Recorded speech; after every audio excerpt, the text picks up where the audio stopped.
अस्सलाम वालेकुम नाजरीन, मैं हूं इनकर पर्सन नाइला और आप देख रहे हैं सिटी वन न्यूज़। खबर शामिल करते हैं रावलपिंडी से।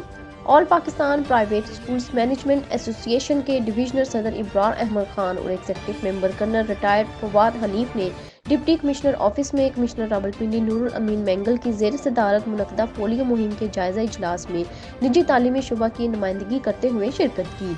इजलास में deputy commissioner Rawalpindi Tahir Farooq, additional deputy commissioner headquarter Marzia Saleem, CEO health doctor Faiza Kanwal, DHO health doctor Ehsan Ghani, CEO education Mohammad Azam Kashif और कोऑर्डिनेटर डब्ल्यूएचओ डॉक्टर हिना शरीक हुई।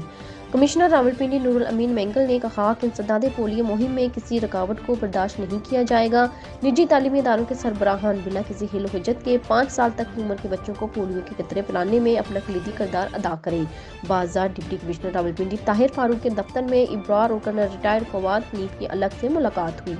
डिप्टी कमिश्नर रावलपिंडी ने कहा कि सड़कों पर निजी तालीमी इदारों के सरबराहान छुट्टी के औकात में बच्चों को अपने स्टाफ की निगरानी में अबूर करवाएं ताकि किसी भी किस्म के नाखुशगवार वाक़े से बचा जा सके। उन्होंने कहा कि इस हवाले से सीईओ एजुकेशन मोहम्मद आजम काशिफ को ज़रूरी हदायत जारी कर दी गई हैं। इब्रार अहमद खान ने इस हवाले से अपनी तंजीम की तरफ से मुकम्मल ताउन की यकीन दहानी करवाई और कहा कि बिस्मा हमेशा से कौमी नोयत की हर सरगर्मी का हमेशा से हिस्सा रही है और बच्चों की हिफाजत और सलामती के हवाले से किसी किस्म का कंप्रोमाइज़ करने के लिए तैयार नहीं। रिपोर्ट कर रहे हैं डिस्ट्रिक्ट रिपोर्टर फारूक अहमद रावलपिंडी से।